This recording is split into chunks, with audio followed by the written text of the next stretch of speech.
ஓம் சாந்தி. முரளி தேதி 5/5/2025. பாபா சொல்றாரு, இனிமையான குழந்தைகளே, எப்பொழுதும் நாம் சங்கமிக பிராமணர்கள் என்ற போதையிலே இருங்கள். எந்த தந்தையை அனைவரும் அழைத்து கொண்டிருக்கின்றார்களோ அவர் நம் முன்னால் இருக்கின்றார் என்பதை நாம் தெரிந்துள்ளோம். கேள்வி: எந்த குழந்தைகளினுடைய புத்தியோகம் சரியாக இருக்குமோ அவர்களுக்கு எந்த ஒரு காட்சி ஏற்பட்டு கொண்டே இருக்கும்? பதில்: சத்திக புது ராஜ்யத்தில் என்னென்ன இருக்கும், நாம் எப்படி பள்ளியில் படிப்போம், பிறகு ராஜ்யம் செய்வோம் என்பன போன்ற அனைத்து காட்சிகளும் எந்த அளவிற்கு காலம் அருகாமையில் வந்து கொண்டிருக்குமோ அந்த அளவிற்கு காட்சிகள் ஏற்பட்டு கொண்டே இருக்கும். ஆனால் யாருடைய புத்தியோகம் சரியாக இருக்கிறதோ, யார் தங்களுடைய சாந்தி தாமம் மற்றும் சுகதாமத்தை நினைவு செய்கின்றார்களோ, தொழில் போன்றவற்றை செய்து கொண்டே கூட பாபாவினுடைய நினைவில் இருக்கின்றார்களோ, அவர்களுக்கு தான் இந்த காட்சிகள் அனைத்தும் ஏற்படுகின்றார் பாபா. இந்த முரளியின் பாடல் ஓம் நமோ சிவாய. பக்தி மார்க்கத்தில் மற்ற சத்சங்கங்கள் என்னவெல்லாம் இருக்கிறதோ அங்கே அனைவரும் ஆஹா குருவே என்று சொல்லுங்கள் என்பார்கள், அல்லது ராமருடைய பெயரை சொல்வார்கள். இங்கே குழந்தைகள் எதையும் சொல்வதற்கான அவசியமும் இருப்பதில்லை. ஒரே ஒரு முறை சொல்லியாகிவிட்டது, அடிக்கடி சொல்வதற்கான அவசியமும் இல்லை என்றார். தந்தையும் ஒருவர், அவர் சொல்வது கூட ஒன்றுதான். என்ன கூறுகின்றார்? குழந்தைகளே, என்னை மட்டும் நினைவு செய்யுங்க. நாம் அனைவரும் அந்த தந்தையினுடைய குழந்தைகள். அவரை அனைவரும் இறை தந்தை என்று கூறுகின்றார்கள் என்பதை நீங்கள் தெரிந்துள்ளீர்கள். பாபா தான் தூய்மையற்ற நிலையிலிருந்து தூய்மையாவதற்கான வழியை கூறுகின்றார். சொல்லப்போனால் எல்லோருமே சிவபாபாவினுடைய குழந்தைகள் தான். நாம் நடிகர்கள் என்பது புத்தியில் இருக்க வேண்டும். பாபா நம்மை இப்பொழுது திருக்கால தரிசியாக மாற்றியுள்ளார். முதல் இடை கடைசியினுடைய ஞானத்தை கொடுத்துள்ளார். அனைவரும் பாபாவைத்தான் அழைக்கின்றார்கள், வாருங்கள் என்று சொல்லிக் கொண்டிருக்கின்றார்கள். மேலும் சங்கமிக பிராமணர்களாக நீங்கள் பாபா வந்துள்ளார் என்று கூறுகின்றீர்கள். அவங்க இறைவா, இறை தந்தையே, வாருங்கள் வாருங்கள் என்று அழைத்து கொண்டிருக்கிறார்கள். நீங்கள் பாபா வந்துள்ளார் என்று கூறுகின்றீர்கள். இந்த சங்கமயுகத்தை கூட நீங்கள் தான் தெரிந்துள்ளீர்கள். இது புருஷோத்தம யுகம் என்று பாடப்படுகிறது. புருஷோத்தம யுகம் கலியுகத்தினுடைய கடைசி மற்றும் சத்தியுகத்தின் ஆரம்பத்திற்கு இடையில் தான் நடக்கின்றது. சத்தியுகத்தில் சத்திய புருஷர்களும் கலியுகத்தில் பொய்யான புருஷர்களும் இருக்கின்றார்கள். யார் சத்தியுகத்தில் இருந்துவிட்டு சென்றார்களோ அவர்களுடைய சித்திரங்கள் இருக்கின்றன. அனைத்திலும் பழையதிலும் பழையது இந்த லக்ஷ்மி நாராயணனுடைய சித்திரம் என்றார் பாபா. இதை விட பழைய சித்திரம் வேறு எதுவுமே இல்லை. ஆனால் நிறைய மனிதர்கள் அமர்ந்து தவறான சித்திரங்களை உருவாக்குகிறார்கள் என்றார் பாபா. யார் யார் இருந்துவிட்டு சென்றுள்ளார்கள் என்பதை நீங்கள் தெரிந்துள்ளீர்கள். எப்படி கீழே அம்பாளுடைய சித்திரம் அல்லது காளியினுடைய சித்திரம் உருவாக்கியுள்ளார்கள், அப்படி கைகளினுடையவர்கள் எப்படி இருக்க முடியுன்றார். ஏன்னா அம்பாளுக்கு பார்த்தீங்கன்னா 8 கை, காளிக்கெல்லாம் பார்த்தீங்கன்னா எத்தனையோ கைகள் காண்பிக்கப்பட்டிருக்கு இல்லையா? இது போல் அவ்வளோ கைகள் உடையவர்கள் எப்படி இருக்க முடியும்? அம்பாளுக்கும் 2 கைகள் தான் இருக்கும் அல்லவா? மனிதர்கள் சென்று கையெடுத்து கும்பிடுகிறார்கள், பூஜை செய்கிறார்கள். பக்தி மார்க்கத்தில் அநேக விதமான சித்திரங்கள் உருவாக்கி இருக்கின்றார்கள். மனிதர்கள் மீது தான் அநேக விதமான அலங்காரம் செய்கின்றார்கள் எனும் பொழுது ரூபம் மாறிவிடுகின்றது. உண்மையில் இந்த சித்திரம் போன்றவைகள் எதுவும் இல்லை. இவை அனைத்தும் பக்தி மார்க்கமாகும். இங்கே மனிதர்கள் குருடர்களாக ஊனமானவர்களாக பிறக்கின்றார்கள்.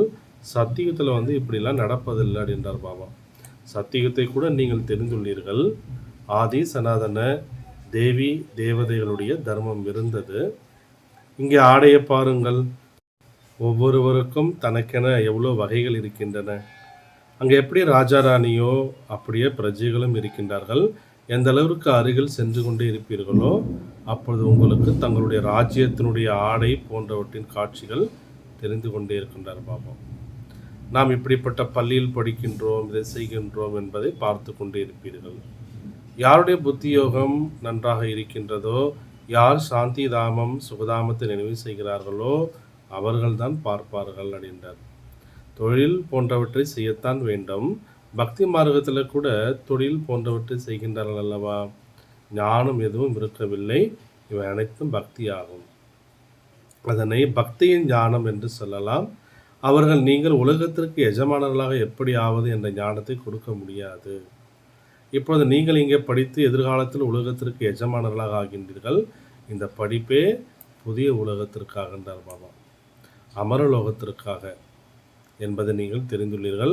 மற்றபடி அமர்நாத்தில் ஒன்றும் சங்கர் பார்வதிக்கு அமர் கதையை சொல்லவில்லை. அவர்கள் சிவனையும் சங்கரனையும் ஒன்றாக ஆக்கிவிட்டார்கள். இப்போ பாபா குழந்தைகளாக உங்களுக்கு புரிய வைத்து கொண்டிருக்கிறார். இவரும் கேட்கிறார், பாபா இல்லாமல் உலகத்தின் முதலிடை கடைசியினுடைய ரகசியத்தை யார் புரிய வைக்க முடியும்? இவர் ஒன்று சாது சன்னியாசி போன்றல்ல என்றார். யார்? பிரம்மா பாபா. எப்படி நீங்கள் குடும்ப விவகாரங்களில் இருந்தீர்களோ அதுபோல் இவரும் இருக்கிறார். பாபா இந்த ரதத்தில் சவாரி செய்து குழந்தைகளிடம் வருகிறார். இது பாக்கியசாலி ரதம் என்று பாடப்படுகிறது. சில நேரங்களில் எருதின் மீது சவாரி செய்வதாக காட்டுகிறார்கள். மனிதர்கள் தலைகீழாக புரிந்து கொண்டார்கள். கோயிலில் எருது இருக்க முடியுமா என்ன? கிருஷ்ணர் இளவரசர் ஆவார், அவர் எருதின் மீது அமருவாரா என்ன? பக்தி மார்க்கத்தில் மனிதர்கள் நிறைய குழம்பி இருக்கின்றார்கள் என்றார். மனிதர்களுக்கு பக்தி மார்க்கத்தின் போதை இருக்கிறது, உங்களுக்கு ஞான மார்க்கத்தினுடைய போதை இருக்கு. நீங்கள் இந்த உலகத்தில் இருக்கின்றீர்கள், ஆனால் பிராமணர்களாகிய நாம் இந்த சங்கம யுகத்தில் இருக்கின்றோம் என்பதை புத்தியின் மூலம் தெரிந்துள்ளீர்கள். மற்ற மனிதர்கள் அனைவரும் கலியுகத்தில் இருக்கின்றார்கள். இது அனுபவத்தின் விஷயங்களாகும். நாம் கலியுகத்திலிருந்து விலகி வந்துள்ளோம் என்று புத்தி சொல்கிறது. பாபா வந்திருக்கின்றார், இந்த பழைய உலகமே மாறப்போகுது. இது உங்களுடைய புத்தியில் இருக்கு, வேறு யாரும் தெரிந்திருக்கவில்லை.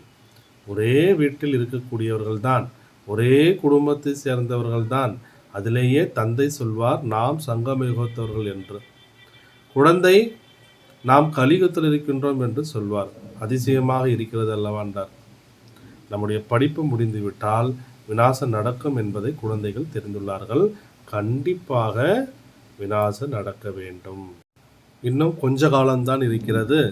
பாபாவின் உடையவர்களாவது ஆயிடுங்க.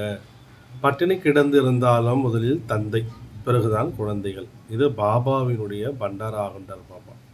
ஸோ முதல்ல பாபாவுடைய சேவைக்கு தான் முக்கியத்துவம் கொடுக்கணுன்றார். நீங்கள் சிவபாபாவின் பண்டாராவிலிருந்து சாப்பிடுகிறீர்கள். பிராமணர்கள் உணவு சமைக்கின்றார்கள், அதனால் பிரம்மா போஜனம் என்று சொல்லப்படுகிறது. யார் தூய்மையான பிராமணர்களாக இருக்கின்றார்களோ அவர்கள் சிவபாபாவின் நினைவிலிருந்து சமைக்கிறார்கள்.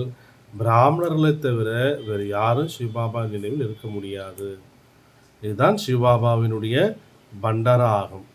இங்கே பிராமணர்கள் உணவு சமைக்கின்றார்கள், பிராமணர்கள் யோகத்தில் இருக்கின்றார்கள், தூய்மையாக இருக்கவே இருக்கின்றார்கள். மற்றபடி யோகத்தினுடைய விஷயமாகும். இதில் தான் உழைப்பு என்பது எடுக்குதுன்றார். கதை விடுதல் நடக்காது. இங்கே எந்த ஒரு கதை விடுதலும் இங்கே நடக்காது. நான் முழுமையாக யோகத்தில் இருக்கின்றேன் அல்லது 80% யோகத்தில் இருக்கின்றேன் என்று யாரும் சொல்ல முடியாது. யாரும் சொல்லவே முடியாதுன்றார். ஞானமும் வேண்டும்.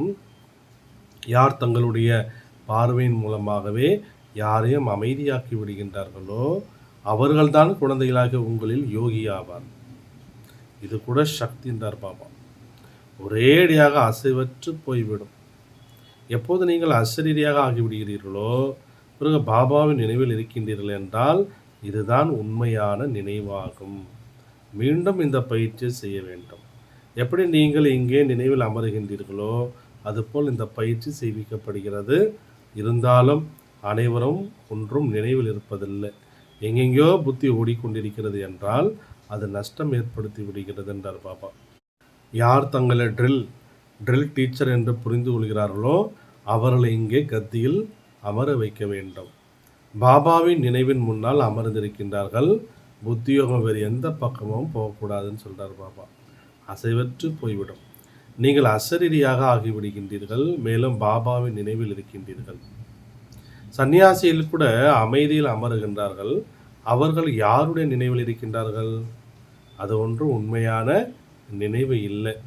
யாருக்கும் நன்மை அளிக்க முடியாதென்றார். அவர்கள் உலகத்தை அமைதியாக ஆக்க முடியாது. பாபாவை தெரிந்திருக்கவே இல்லை. பிரம்மத்தை தான் பிரம்மத்தை தான் பகவான் என்று புரிந்து கொண்டிருக்கின்றார்கள். அது ஒன்றும் பகவான் இல்லை. இப்பொழுது உங்களுக்கு ஸ்ரீமத் கிடைக்கின்றது. என்னை மட்டும் நினைவு செய்யுங்க, நாம் 84 பிறவியில் எடுக்கின்றோம் என்பதை நீங்கள் தெரிந்துள்ளீர்கள். ஒவ்வொரு பிறவியிலும் கொஞ்சம் கொஞ்சமாக கலைகள் குறைந்து கொண்டே செல்கிறது.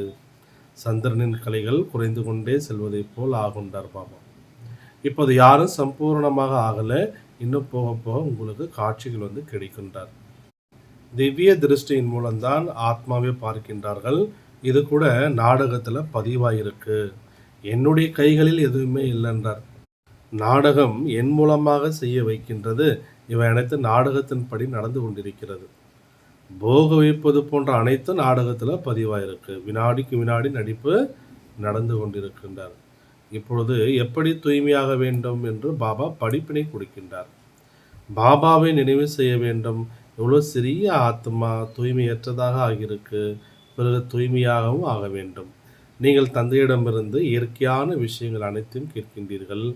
அனைத்திலும் இயற்கையான விஷயது ஆத்மா மற்றும் பரமாத்மாவினுடையதாகும். ஆத்மாக்களாகிய நாம் கல் புத்தியுடையவர்களாக ஆகியிருந்தோம். இப்போ மீண்டும் பாபாவை நினைவு செய்து தங்க புத்தியாக ஆகி கொண்டிருக்கிறது என்ற சிந்தனை ஓடிக்கொண்டே இருக்க வேண்டும்ன்றார். லௌகிக்க ரீதியாக தந்தையும் பெரியவர், பிறகு டீச்சர் குருவும் கூட பெரியவர்களாக கிடைக்கின்றார்கள். இவர் ஒரே புள்ளியானவர். தந்தையாகவும் இருக்கிறாரு, டீச்சராகவும் இருக்கிறாரு, குருவாகவும் இருக்கின்றார். முழு கல்பமும் தேகதாரியை நினைவு செய்தீர்கள். இப்போ பாபா சொல்கிறாரு, என்னை மட்டும் நினைவு பண்ணுங்க. உங்களுடைய புத்தி எவ்வளோ நுட்பமானதாக பாபா மாற்றுகிறார். உலகத்திற்கு எஜமானர்களாக ஆவது என்ன குறைந்த விஷயமா என்ன? இந்த லக்ஷ்மி நாராயணன் எப்படி எஜமானர்களாக ஆனார்கள் என்பதை கூட யாருமே சிந்திப்பதில்லை. நீங்களும் கூட வரிசைக்கிரமமான முயற்சியின்படி தெரிந்துள்ளீர்கள். புதியவர்கள் யாரும் இந்த விஷயங்களை புரிந்து கொள்ள முடியாது. முதலில் மேலோட்டமாகவும் பிறகு ஆழமாகவும் புரிய வைக்கப்படுகிறது. இந்த ஆரம்பத்தில் பாபா எல்லாம் மேலோட்டமாக தான் சொன்னார். பிறகு போக போக எவ்வளோ ஆழமான விஷயங்கள் சொன்னார் இல்லையா? பாபா புள்ளியாக இருக்கின்றார். பிறகு அவர்கள் இவ்வளோ பெரிய பெரிய லிங்க ரூபங்களை உருவாக்கி விடுகிறார்கள். மனிதர்களுடைய சித்திரங்களை கூட பெரிதாக உருவாக்குகின்றார்கள். ஆனால் அப்படி இருப்பதில்லை. உதாரணத்துக்கு பாருங்கள், இப்போ அனுமான் காமிக்கும் போது எவ்வளோ உயரமாக காமிக்கிறாங்க இல்லையா? அந்த மாதிரி மனிதனுடைய சரீரம் இப்படித்தான் இருக்கிறது. பக்தியில் அமர்ந்து என்னென்ன உருவாக்கி இருக்கின்றார்கள். மனிதர்கள் எவ்வளோ குழம்பி இருக்கின்றார்கள். நான் உங்களுக்கு ராஜ்யத்தை கொடுக்கின்றேன், இப்போ இந்த சேவையில் ஈடுபடுங்கள். தங்களுடைய ஆஸ்தி அடைவதற்கு முயற்சி பண்ணுங்க. யாருக்கு போதை ஏறியதோ அவர்கள் அமர்ந்து கொண்டார்கள். எங்களுக்கு ராஜ்யம் கிடைக்கிறது, பிறகு இந்த பைசா வைத்து கொண்டு நாங்கள் என்ன செய்வோம்? எனவே பாபா இப்பொழுது குழந்தைகளை முயற்சி செய்விக்கின்றார். ராஜ்யம் ஸ்தாபனையாகி கொண்டிருக்கிறது. நாங்கள் லக்ஷ்மி நாராயண பதவியை விட குறைவாக அடைய மாட்டோம் என்று குழந்தைகள் கூறுகிறார்கள். அப்படி என்றால் ஸ்ரீமத் படி நடந்து காட்டுங்க, சாக்குப்போக்கு சொல்லாதீங்கன்றார். குழந்தை குட்டிகளினுடைய நிலை என்னவாகும் என்று பிரம்மா பாபா சொன்னாரா என்ன? திடீரென்று விபத்தில் யாராவது இறந்து விட்டார்கள் என்றால் யாராவது பட்டினியாக இருக்கின்றார்களா என்ன? யாராவது நண்பர்களோ உறவினர்களோ சாப்பிடுவதற்கு கொடுக்கின்றார்கள் அல்லவா? இங்கே பாருங்கள், பாபா பழைய கொட்டகையில் குடியில் இருக்கின்றார். குழந்தைகளாக நீங்கள் மாளிகைகளில் இருக்கின்றீர்கள் என்றார். குழந்தைகள் நல்ல விதத்தில் இருக்கட்டும், சாப்பிடட்டும், அருந்தட்டும் என்று பாபா சொல்வார். யார் எதுவுமே கொண்டு வரவில்லையோ அவர்களுக்கு கூட அனைத்து நல்ல விதத்தில் கிடைக்கின்றது. இந்த பாபாவை விடவும் நல்ல விதத்தில் இருக்கின்றார்கள். நாம் ரம்தா யோகிகளாக இருக்கின்றோம், அதாவது நடமாடக்கூடிய யோகிகளாக இருக்கின்றோம் என்று சிவபாபா கூறுகின்றார்.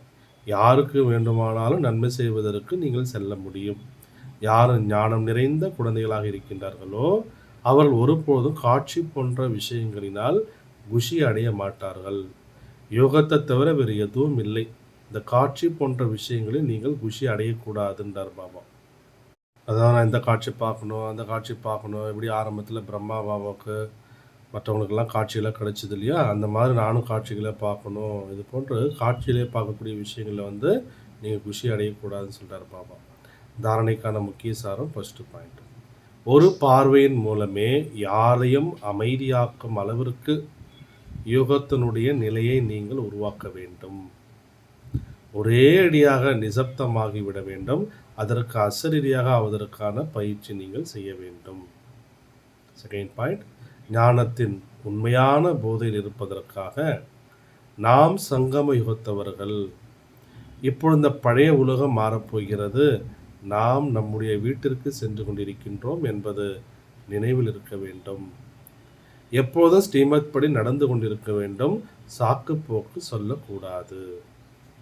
வரதானம்: பரமாத்மா சந்திப்பு மூலமாக ஆன்மீக உரையாடலுக்கு சரியான பதிலை பெறும் தந்தைக்கு நிகரான பல ரூபம் எடுப்பவர் ஆகுக.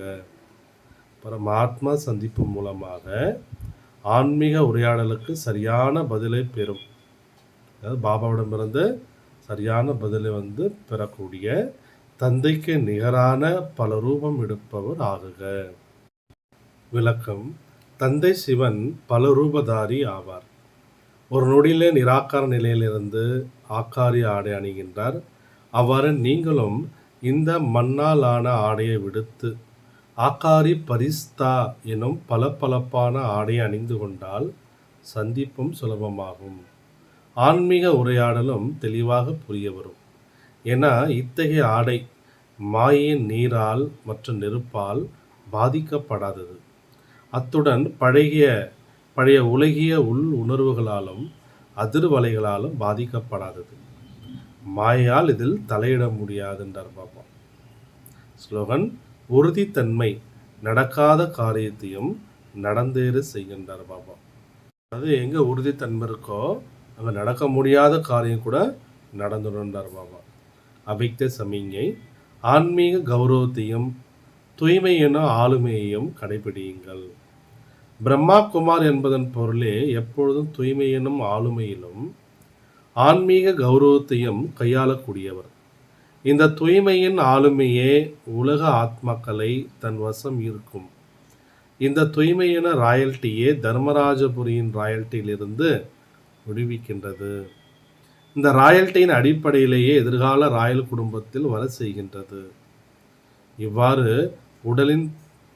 உடலின் பர்சனாலிட்டி தேக உணர்வில் வர வைக்கின்றதோ அவ்வாறே தூய்மையினுடைய பர்சனாலிட்டி ஆத்ம அபிமானியாக மாற்றி பாபாவுக்கு அருகே வர வைக்கின்றது. நல்லது. ஓம் சாந்தி.